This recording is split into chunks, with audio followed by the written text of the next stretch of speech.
ನಮಸ್ಕಾರ ವೀಕ್ಷಕರೇ, JTV news ಡಿಜಿಟಲ್ಗೆ ಸ್ವಾಗತ. ನಾನು ಅಕ್ಷಯ್. ಬೆಂಗಳೂರು ನಗರದ ವಾರ್ಡ್ ನಂಬರ್ 185 ನ ಚಂದ್ರನಗರ ಸರ್ಕಾರಿ ಹಿರಿಯ ಪ್ರಾಥಮಿಕ ಶಾಲೆಯಲ್ಲಿ 80ನೇ ಸ್ವಾತಂತ್ರ್ಯ ದಿನಾಚರಣೆಯ ಸಂಭ್ರಮ. ಬೆಂಗಳೂರು ನಗರದ ದಕ್ಷಿಣ ವಲಯ ಎಲ್ಚೇನಹಳ್ಳಿ ವಾರ್ಡ್ ನಂಬರ್ 185 ಚಂದ್ರನಗರ ಸರ್ಕಾರಿ ಶಾಲೆಯಲ್ಲಿ ಸಂಭ್ರಮ ಮೊಳಗಿತ್ತು. ದೇಶದ ಎಲ್ಲ ಕ್ಷೇತ್ರಗಳಲ್ಲಿ ಆಗಸ್ಟ್ 15 ಸ್ವಾತಂತ್ರ್ಯ ಹಬ್ಬ ಆಚರಣೆ ಮಾಡಲಾಗಿದೆ. ಅದರಲ್ಲೂ ಚಂದ್ರನಗರ ಸರ್ಕಾರಿ ಶಾಲೆಯ ಮಕ್ಕಳ ಸ್ವಾತಂತ್ರ್ಯ ದಿನಾಚರಣೆಗೆ ಶಿಕ್ಷಕರು ಸಾಕ್ಷಿಯಾಗಿದ್ದು ಕಂಡುಬಂದಿತ್ತು.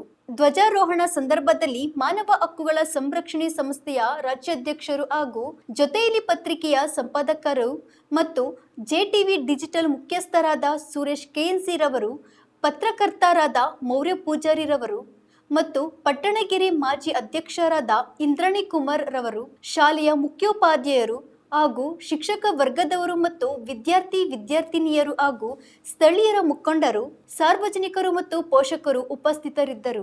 ಈ ಸಂದರ್ಭದಲ್ಲಿ ಮಾತನಾಡಿದ ಪತ್ರಕರ್ತರಾದ ಮೌರ್ಯ ಪೂಜಾರಿ ರವರು, ಸ್ವಾತಂತ್ರ್ಯ ಸಿಕ್ಕಿರುವ ಸಂದರ್ಭದ ಹಿಂದೆ ಅನೇಕ ಜನರ ಪ್ರಾಣತ್ಯಾಗವಿದೆ. ಬ್ರಿಟಿಷರ ದಬ್ಬಾಳಿಕೆಯಲ್ಲಿ ನಲುಗಿ ನೆತ್ತರು ಹರಿಸಿದ ಭಾರತಾಂಬೆಯ ಮಕ್ಕಳನ್ನು ನಾವು ಯಾವಾಗಲೂ ಸ್ಮರಿಸೋಣ ಎಂದು ಹೇಳಿದರು.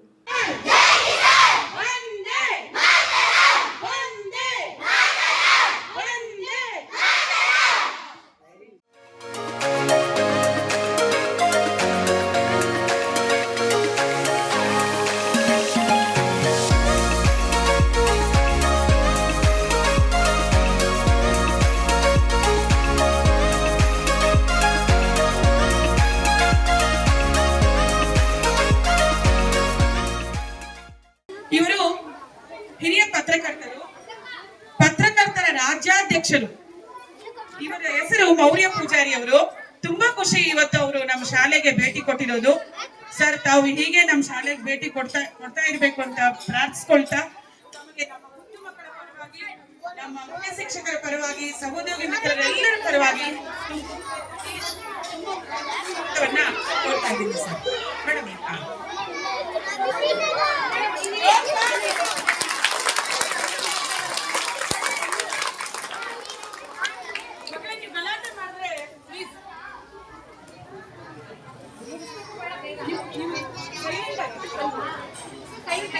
ಸಹಾಯ ಮಾಡ್ಕೊಂಡು ಬರ್ತಾ ಇದ್ದಾರೆ. ಸರ್, ತಮ್ಮ ಸಹಾಯ ಮುಂದುವರಿಲಿ, ತಮ್ಮ ಭೇಟಿ ಯಾವಾಗ್ಲೂ ಇರ್ಬೇಕು ನಮ್ಮ ಶಾಲೆಗೆ ಅಂತ ಕೇಳ್ಕೊಳ್ತಾ ಎಲ್ಲರ ಪರವಾಗಿ ಹೃದಯದ ಸುಸ್ವಾಗತವನ್ನ ಕೋರ್ತಾ ಇದ್ದೀನಿ ಸರ್. ನಮ್ಮ ಪೂಜಾರಿ ಸರ್ ಮಾತಾಡ್ಬೇಕು ಅಂತ. ಮಕ್ಕಳೇ, ಎಲ್ರಿಗೂ ಶುಭೋದಯ. ಬೋಲೋ ಭಾರತ್ ಮಾತಾ ಕಿ, ಬೋಲೋ ಭಾರತ್ ಮಾತಾ ಕಿ, ಬೋಲೋ ಕರ್ನಾಟಕ ಮಾತಾ ಕಿ. ಎಲ್ಲರಿಗೂ ಮೊದಲನೇದಾಗಿ, ನಾನು ಹಿರಿಯ ಪತ್ರಕರ್ತ ಅಲ್ಲ, ನಾನು ನಿಮ್ ತರ ಒಬ್ಬ ಮನುಷ್ಯ. ಪತ್ರಿಕೋದ್ಯಮದಲ್ಲಿ ಒಂದಷ್ಟು ಕಾರ್ಯನಿರ್ವಹಿಸುವುದರಿಂದ ಅಲ್ಲಿ ಗುರುತಿಸಿಕೊಂಡಿದ್ದೀನಿ ಅಂತ ಹೇಳ್ತಾ, ನನ್ನನ್ನ ಈ ಒಂದು ವಿಶೇಷ ಪುಟ್ಟ ಮಕ್ಕಳ ಶಾಲೆಗೆ ಆಗಮನ ಮಾಡಲು ಸಹಕಾರ ನೀಡಿದಂತ ನಮ್ಮ ನೆಚ್ಚಿನ ಸುರೇಶನ್ ಅವ್ರಿಗೆ ನಾನು ಕೃತಜ್ಞತೆ ಹೇಳ್ತೀನಿ. ಅದರ ಜೊತೆಗೆ ಇವತ್ತು ನಾವು ಸ್ವಾತಂತ್ರ್ಯ ದಿನಾಚರಣೆಯನ್ನ ಆಚರಣೆ ಮಾಡ್ತಾ ಇದೀವಿ ಮಕ್ಕಳೇ. ಪಟ್ಟಣಗೆರೆಯ ವಲಯದ ಅಧ್ಯಕ್ಷರಾದ ಇಂದ್ರಾಣಿ ಕುಮಾರ್ ಮೇಡಮ್ ಅವ್ರಿಗೂ ಕೂಡ ನಾನು ಸ್ವಾಗತವನ್ನ ಬಯಸ್ತಾ, ಅದರ ಜೊತೆಗೆ ಇನ್ನು ವೇದಿಕೆ ಮೇಲೆ ಅನೇಕ ಸ್ನೇಹಿತರಿದ್ದಾರೆ, ಅವ್ರಿಗೂ ಕೂಡ ನಾನು ಸುರೇಶ್ ಅಣ್ಣ ಅವರು ಹಾಗೂ ಕಿರಣ್ ಸರ್ಗೂ ಕೂಡ ನಮಸ್ಕರಿಸುತ್ತಾ, ಈ ಶಾಲೆಯ ಎಲ್ಲ ಮುಖ್ಯೋಪಾಧ್ಯಾಯರಿಗೂ ಕೂಡ ನಾನು ನಮಸ್ಕರಿಸುತ್ತಾ, ಇವತ್ತು ನಾವೆಲ್ಲರೂ ಕೂಡ 80ನೇ ವರ್ಷದ ಸ್ವಾತಂತ್ರ್ಯ ದಿನಾಚರಣೆಯನ್ನು ಆಚರಣೆ ಮಾಡ್ತಾ ಇದ್ದೀವಿ. ಆದ್ರೆ ಇದರ ಹಿಂದೆ ಮಕ್ಕಳೇ, ಕೇಳಿಸ್ತಾ ಇದೆಯಾ? ಇದರ ಹಿಂದೆ ಒಂದು ದೊಡ್ಡ ಇತಿಹಾಸ ಇದೆ ಅಂತಾನೆ ಹೇಳ್ಬೋದು. ಆ ಇತಿಹಾಸ ನೀವು ಕೂಡ ಪುಸ್ತಕಗಳಲ್ಲಿ ಓದಿರ್ತೀರಾ. ನಿಜವಾಗ್ಲೂ ಕೂಡ ನಾವಿವತ್ತು 80ನೇ ವರ್ಷದ ಸ್ವಾತಂತ್ರ್ಯದ ಹಬ್ಬವನ್ನ ಆಚರಣೆ ಮಾಡ್ತಾ ಇದೀವಿ. ಅಂದ್ರೆ ಈ ಸ್ವಾತಂತ್ರ್ಯಕ್ಕಾಗಿ ತಮ್ಮ ಪ್ರಾಣವನ್ನ ತ್ಯಾಗ ಮಾಡಿರ್ತಕ್ಕಂಥ ಅನೇಕ ಜನ ಮಹನೀಯರು ಈ ದೇಶದಲ್ಲಿ ಹುಟ್ಟಿರ್ತಾರೆ. ಆ ಮಹನೀಯರ ನೆನಪಿಗಾಗಿ ನಾವೆಲ್ಲರೂ ಕೂಡ ಈ ಒಂದು ಸ್ವಾತಂತ್ರ್ಯ ದಿನಾಚರಣೆಯನ್ನ ಆಚರಣೆ ಮಾಡ್ತಾ ಇದ್ದೀವಿ. ನಮ್ಮ ದೇಶ ಯಾವತ್ತೂ ಕೂಡ ಸಂಪತ್ಭರಿತವಾದಂತ ದೇಶ. ಭರತ ಖಂಡ ಎಂದರೆ ಸಾಕು, ಸುಮಾರು 300 ವರ್ಷಗಳ ಕಾಲ ಬ್ರಿಟಿಷರು ಈ ದೇಶವನ್ನ ಆಳಿ ಹೋಗಿದ್ದಾರೆ. ಬ್ರಿಟಿಷರಷ್ಟೇ ಅಲ್ಲದೆ ಪೋರ್ಚುಗೀಸರು, ಫ್ರೆಂಚರು, ಡಚ್ಚರು ಕೂಡ ಈ ದೇಶವನ್ನ ಆಕ್ರಮಣ ಮಾಡಿ ಈ ದೇಶದಲ್ಲಿರ್ತಕ್ಕಂಥ ಸಂಪತ್ತನ್ನ ದೋಚ್ಕೊಂಡು ಹೋಗಿದ್ದಾರೆ. ಆದ್ರೂ ಕೂಡ ನಾವು ಇನ್ನೂ ಕೂಡ ಶ್ರೀಮಂತರಾಗಿದ್ದೀವಿ ಅಂದ್ರೆ ನಮ್ಮ ದೇಶ ಶ್ರೀಮಂತ ದೇಶ, ನಮ್ಮ ದೇಶ ಭಾವನಾತ್ಮಕ ದೇಶ. ಭಾರತಾಂಬೆ ಯಾವತ್ತೂ ಕೂಡ ಭಾವನೆಗಳಿಗೆ ಬೆಲೆ ಕೊಡ್ತಾಳೆ, ನಗನಾಣ್ಯ ಸಂಪತ್ತುಗಳಿಗೆ ಬೆಲೆ ಕೊಡುವುದಿಲ್ಲ ಎನ್ನುವುದಕ್ಕೆ ಸಾಕ್ಷಿ ಈ ಒಂದು ಸ್ವಾತಂತ್ರ್ಯ ದಿನಾಚರಣೆಯಾಗಿರುತ್ತೆ. ಸುಮಾರು ಬ್ರಿಟಿಷರು ಬರೋದಕ್ಕಿಂತ ಮುಂಚೆನೆ ಡಚ್ಚರು ಬರ್ತಾರೆ, ಫ್ರೆಂಚರು ಬರ್ತಾರೆ, ಈ ಒಂದು ದೇಶವನ್ನ ಆಕ್ರಮಣ ಮಾಡ್ತಾರೆ. ಈ ದೇಶದಲ್ಲಿ ಕಾಲಿಟ್ಟಾಗ ಅವರು ಯುದ್ಧ ಮಾಡೋದಕ್ಕೆ ಯಾರು ಕೂಡ ಬಂದಿರಲಿಲ್ಲ. ಅವರೆಲ್ಲರೂ ಕೂಡ ಈ ದೇಶದಲ್ಲಿರ್ತಕ್ಕಂಥ ಸಂಪತ್ತನ್ನ ಯಾವ ರೀತಿ ವ್ಯಾಪಾರೀಕರಣ ಮೂಲಕ ದೋಚ್ಕೊಂಡು ಹೋಗುವಂತ ಹೊಂಚನ್ನ ಹಾಕಿ ಈ ದೇಶಕ್ಕೆ ಅವರು ಆಕ್ರಮಣವನ್ನ ಮಾಡೋದಕ್ಕೆ ಬರ್ತಾರೆ.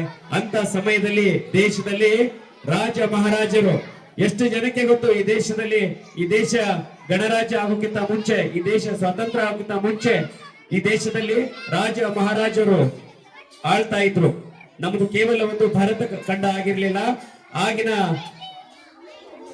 ವರ್ಷಗಳಲ್ಲಿ ಈ ದೇಶ ಪ್ರತಿಯೊಂದು ಪ್ರಾಂತ್ಯಗಳಲ್ಲಿ ಒಬ್ಬೊಬ್ಬ ರಾಜರು ಆಳ್ತಾ ಇದ್ರು. ಆ ರಾಜರು ಯಾವಾಗ್ಲೂ ಕೂಡ ಬಂಗಾರದ ತಟ್ಟೆಯಲ್ಲಿ ಊಟ ಮಾಡ್ತಾ ಇದ್ರು.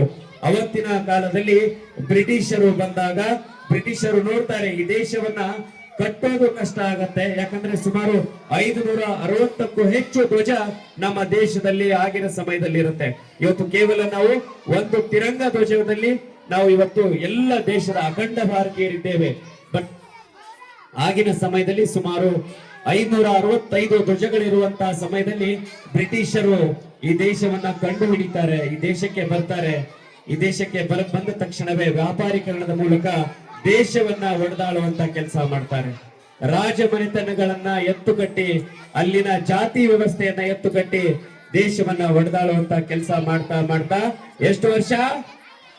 300 ವರ್ಷ, ಸುಮಾರು 300 ವರ್ಷಗಳ ಕಾಲ ಈ ದೇಶವನ್ನ ಆಕ್ರಮಣವಾಗಿ ದೇಶದಲ್ಲಿರ್ತಕ್ಕಂಥ ಎಲ್ಲ ಸಂಪತ್ತುಗಳನ್ನ ದೋಚ್ತಾರೆ.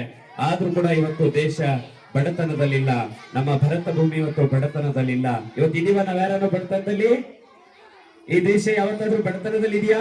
ಇವತ್ತು ಕೂಡ ಅನೇಕ ಜನರಿಗೆ, ಅನೇಕ ದೇಶಗಳಿಗೆ ಸಹಾಯವನ್ನ ಮಾಡ್ತಾ ಇವತ್ತು ದೇಶ ಇದೆ ಅಂತ ಹೇಳಿದ್ರೆ ಈ ಭಾರತ ಭೂಮಿಯಲ್ಲಿ ಯಾವತ್ತೂ ಕೂಡ ಸಂಪತ್ತು ಹೆಚ್ಚಾಗಿದೆ. ಈ ಭಾರತ ಭೂಮಿಯಲ್ಲಿ ಮಾನವೀಯತೆ ಮೌಲ್ಯಗಳಿದೆ ಅಂತ ಹೇಳ್ತಾ 80ನೇ ವರ್ಷದ ಸ್ವಾತಂತ್ರ್ಯ ದಿನಾಚರಣೆ. ಮಕ್ಕಳೇ, ಗೆರಿಲ್ಲಾ ಯುದ್ಧ ಅಂತ ಕೇಳಿದಿರ? ನಮ್ಮ ಇತಿಹಾಸದ ಪುಟಗಳಲ್ಲಿ ಏನು 6ನೇ ಕ್ಲಾಸ್ ಇಂದ ಓದ್ತಕ್ಕಂಥ ಮಕ್ಕಳಿಗೆ ಇದು ಬರುತ್ತೆ. ಗೆರಿಲ್ಲಾ ಯುದ್ಧದ ಮಾದರಿಯಲ್ಲಿ ಸುಮಾರು 212 ವರ್ಷಗಳ ಹಿಂದೆನೆ, ಸುಮಾರು 200 ವರ್ಷಗಳ ಹಿಂದೆನೆ ಗೆರಿಲ್ಲಾ ಮಾದರಿಯಲ್ಲಿ ಈ ಬ್ರಿಟಿಷರ ವಿರುದ್ಧ ಒಬ್ಬ ವೀರ ಸೇನಾನಿ, ಅಪ್ಪಟ ದೇಶ ಪ್ರೇಮಿ, ಭಾರತ ಭೂಮಿಯ ಮಗ ಒಂದು ಹೋರಾಟವನ್ನ ಮಾಡ್ತಾನೆ. ಅವರೇ ಬೇರೆ ಯಾರು ಅಲ್ಲ, ಕ್ರಾಂತಿವೀರ ಸಂಗೊಳ್ಳಿ ರಾಯಣ್ಣ. ಆಗಿನ ಕಿತ್ತೂರು ರಾಜ್ಯದಲ್ಲಿ ಅವರೊಬ್ರು ಸೇನಾನಿ ಆಗಿರ್ತಾರೆ. ಅವತ್ತು ಕೂಡ ರಾಜ್ಯ ಮನೆತನಗಳಿರುತ್ತೆ ಮಕ್ಕಳೇ. ಅಂತಹ ವೀರ ಸೇನಾನಿ ಬ್ರಿಟಿಷರ ವಿರುದ್ಧ ಗೆರಿಲ್ಲಾ ಮಾದರಿಯಲ್ಲಿ ಯುದ್ಧವನ್ನ ಮಾಡ್ತಾನೆ. ಬ್ರಿಟಿಷರು ಹೆದರ್ತಾರೆ. ಅಂತ ಸಮಯದಲ್ಲಿ ಗೆರಿಲ್ಲಾ ಮಾದರಿಯಲ್ಲಿ ಯುದ್ಧ ಮಾಡ್ತಕ್ಕಂತಹ ಸಂಗೊಳ್ಳಿ ರಾಯಣ್ಣ ಅವರನ್ನ ಆಗಿನ ಬ್ರಿಟಿಷರೇ ಗಲ್ಲಿಗೆ ಇರಿಸುವಂತ ಕೆಲಸ ಆಗತ್ತೆ. ಕಾಲಾನಂತರ ಮಹಾತ್ಮ ಗಾಂಧೀಜಿಯವರು ಹೋರಾಟಗಳನ್ನ ಮಾಡ್ತಾರೆ, ಉಪ್ಪಿನ ಸತ್ಯಾಗ್ರಹಗಳನ್ನ ಮಾಡ್ತಾರೆ. ಸರ್ದಾರ್ ವಲ್ಲಭಾಯ್ ಪಟೇಲ್, ಲಾಲ್ ಬಹದ್ದೂರ್ ಶಾಸ್ತ್ರಿ, ಈ ರೀತಿ ಅನೇಕ ನಮ್ಮ ಮಹನೀಯರು ಭಾರತ ದೇಶಕ್ಕಾಗಿ, ತಮ್ಮ ಸ್ವಾತಂತ್ರ್ಯಕ್ಕಾಗಿ, ನಮ್ಗೆಲ್ಲರಿಗೂ ಕೂಡ ಇವತ್ತು ನಾವು ಸ್ವತಂತ್ರವಾಗಿದ್ದೀವಿ. ಭಾರತ ಭೂಮಿ ಒಂದು ಸ್ವತಂತ್ರವಾದ ದೇಶ ಅಂತ ಹೇಳ್ಬೇಕಾದ್ರೆ ಇದರ ಹಿಂದೆ ಒಂದು ಕರಾಳ ಕಥೆ ಇದೆ, ಇದರ ಹಿಂದೆ ಒಂದು ಬಹಳ ಒಂದು ನೋವಿನ ಕಥೆ ಇದೆ ಅಂತ ಹೇಳ್ತಾ 80ನೇ ವರ್ಷದ ಸ್ವಾತಂತ್ರ್ಯ ದಿನಾಚರಣೆಯನ್ನ ನಾವೆಲ್ಲರೂ ಕೂಡ ಆಚರಣೆ ಮಾಡೋಣ. ದೇಶದ ಇತಿಹಾಸವನ್ನ ಓದೋಣ. ದೇಶಕ್ಕಾಗಿ ಪ್ರಾಣ ತೆತ್ತ ಅನೇಕ ಮಹನೀಯರ ಬಗ್ಗೆ ತಿಳಿದುಕೊಳ್ಳೋಣ. ಅವರಂತೆ ಆಗದಿದ್ದರೂ ಕೂಡ ಅವರ ನಡೆ ನುಡಿಗಳನ್ನ ನಮ್ಮ ಮನಗಳಲ್ಲೂ ಕೂಡ ನಾವು ಬೆಳೆಸೋಣ, ಅವರ ಸಂಸ್ಕೃತಿಯನ್ನ ಬೆಳೆಸೋಣ ಅಂತ ಹೇಳ್ತಾ ಸದಾ ನಾವು ರಾಷ್ಟ್ರ ಪ್ರೇಮಿಯಾಗಿ ಕರ್ನಾಟಕ ಮಾತೆಯ ಮಡಿಲಲ್ಲಿ ಎಲ್ಲರೂ ಕೂಡ ಒಂದಾಗಿ ಬಾಳೋಣ ಅಂತ ಹೇಳ್ತಾ, ಎಲ್ಲರಿಗೂ ಕೂಡ ನನಗೆ ಇಲ್ಲಿ ಕರೆಸಿ ಮಾತನಾಡಕ್ಕೆ ಅವಕಾಶವನ್ನ ಮಾಡಿಕೊಟ್ಟಿದ್ದೀರಾ ಈ ಶಾಲೆಯ ಎಲ್ಲ ಸಿಬ್ಬಂದಿಗಳಿಗೆ ಹಾಗೂ ಮುಖ್ಯೋಪಾಧ್ಯಾಯರಿಗೆ ನಮಿಸುತ್ತಾ, ನಿಮ್ಗೆಲ್ಲರಿಗೂ ಕೂಡ ನನ್ನ ಮಾತನ್ನ ಬಹಳ ಚಿತ್ತದಿಂದ ಕೇಳಿದ್ದೀರಾ. ನಿಮ್ಗೂ ಕೂಡ ನಾನು ಸದಾ ವಂದನೆ ಮಾಡ್ತಾ ವೇದಿಕೆ ಮೇಲೆ ಇರ್ತಕ್ಕಂಥ ಎಲ್ಲರೂ ಕೂಡ ನಮಸ್ಕರಿಸ್ತಾ ಧನ್ಯವಾದಗಳು. ಬೋಲೋ ಭಾರತ್ ಮಾತಾ ಕಿ, ಬೋಲೋ ಕರ್ನಾಟಕ ಮಾತಾ ಕಿ, ವಂದೇ ವಂದೇ. ಧನ್ಯವಾದಗಳು.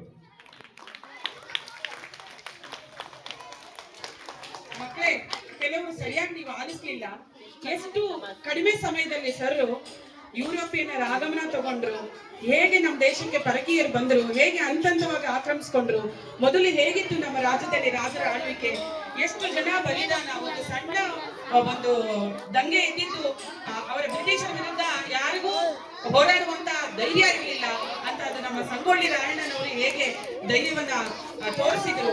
ಮತ್ತೆ ಮಂಗಲ್ ಪಾಂಡೆ ಪ್ರತಿಯೊಬ್ಬರ ಒಂದು ವಿಷಯವನ್ನು ಹಂತವಾಗಿ ತಿಳಿಸಿ ಇವತ್ತು ನಮ್ಮ ಭಾರತ ಅಷ್ಟು ಜನ ತೋರಿಸ್ಕೊಂಡೋದ್ರು ಕೂಡ ವೈಭವದಿಂದ ಇದೆ ಅಂತ ನಮ್ಮ ಭಾರತದ ಒಂದು ಹಿರಿಮೆಯನ್ನ ನಿಮಗೆಲ್ಲರಿಗೂ ತಿಳಿಸಿಕೊಟ್ಟ ಶ್ರೀಯುತ ಮೌರ್ಯ ಪೂಜಾರಿ ಸರ್ ಅವರಿಗೆ ತುಂಬಾ ಅನಂತ ಧನ್ಯವಾದಗಳು ಸರ್. ಸರ್ ತಾವು ಒಮ್ಮೆ ನಮ್ಮ ಶಾಲೆಗೆ ಬಂದು ಈಗ ಮಕ್ಕಳು ಒಂದು ಈ ಮೂಡಲ್ಲಿದ್ದಾರೆ, ತಾವು ಈ ತರಹದ ನಿಜವಾಗ್ಲೂ ಇಂದಿನ ಒಂದು ಸ್ವಾತಂತ್ರ್ಯೋತ್ಸವ ಸಾರ್ಥಕ ಆಯ್ತು, ಈ ವಿಷಯಗಳೆಲ್ಲ ತಿಳಿಸ್ಬೇಕು ನಾವು ನಿಮಗೆ. ಸ್ವಲ್ಪ ಮಟ್ಟಿಗೆ ಮಕ್ಕಳು ಭಾಷಣದ ಮೂಲಕ ತಿಳಿಸಿದ್ರು, ಆದ್ರೂ ಭಾಷಣವನ್ನ ಅದಕ್ಕೆ ಪ್ರತ್ಯೇಕವಾಗಿ ಒಮ್ಮೆ ಏರ್ಪಡಿಸಿ ಸರ್ನ ಇನ್ವೈಟ್ ಮಾಡ್ತೀವಿ. ತಾವು ದಯವಿಟ್ಟು ಬಂದು ಒಂಚೂರು ಮಕ್ಕಳಿಗೆ ತಿಳಿಸ್ಬೇಕು ಸರ್ ಅಂತ ಕೋರುತ್ತಾ ತಮಗೆ ಧನ್ಯವಾದಗಳನ್ನ